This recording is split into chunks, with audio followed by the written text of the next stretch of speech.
आपका सवाल है, मैं आपके कमेंट की रिप्लाई कर रहा था, उसमें कुछ इंपॉर्टेंट सवाल है जिसके मैं वीडियो के फॉर्म में आपको आंसर दे रहा हूँ। एक स्टूडेंट का सवाल है, ऐसे आपके भी सवाल हो सकते हैं। सर एक डाउट है, अगर हम दिल्ली इग्नू में प्रोजेक्ट सनाप्सिस को भेजना हो तो क्या एसटी इग्नू को भेजना है या फिर प्रोग्राम कोऑर्डिनेटर को भेजना है, प्लीज बताएं।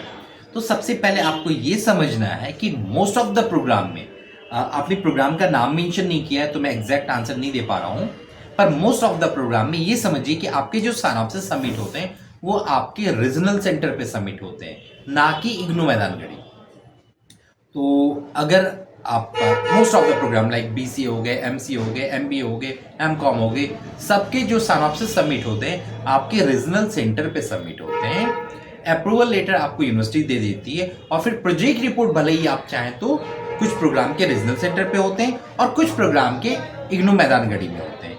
तो आपके क्वेश्चन का आंसर एकदम टू द पॉइंट आंसर ये है कि आप या तो अपने प्रोजेक्ट गाइडलाइन को चेक कर लीजिए, लेकिन आपका सिनॉप्सिस, आप सिनॉप्सिस सबमिशन से रिलेटेड क्वेरी कर रहे हैं तो आपका जो सिनॉप्सिस सबमिशन होना चाहिए वो आपके रीजनल सेंटर पे सबमिट होगा।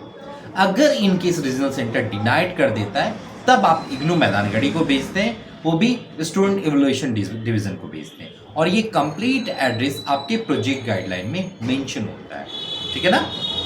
तो आई होप आपके क्वेरी सॉल्व हो गए होंगे।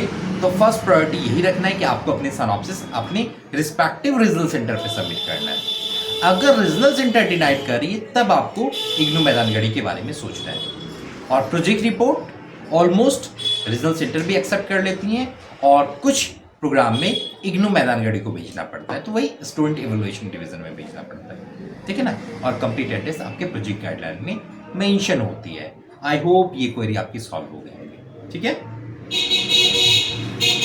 कोई भी क्वेरी है तो आप मुझे पूछ लीजिएगा, मैं आंसर दे दूंगा। फिलहाल ये जो स्टूडेंट की क्वेरी थी वो सॉल्व हो गई होगी। आपका सिनॉप्सिस सबमिशन है तो आपको रीजनल सेंटर में सबमिट करना है, ठीक है ना। All the best, happy learning.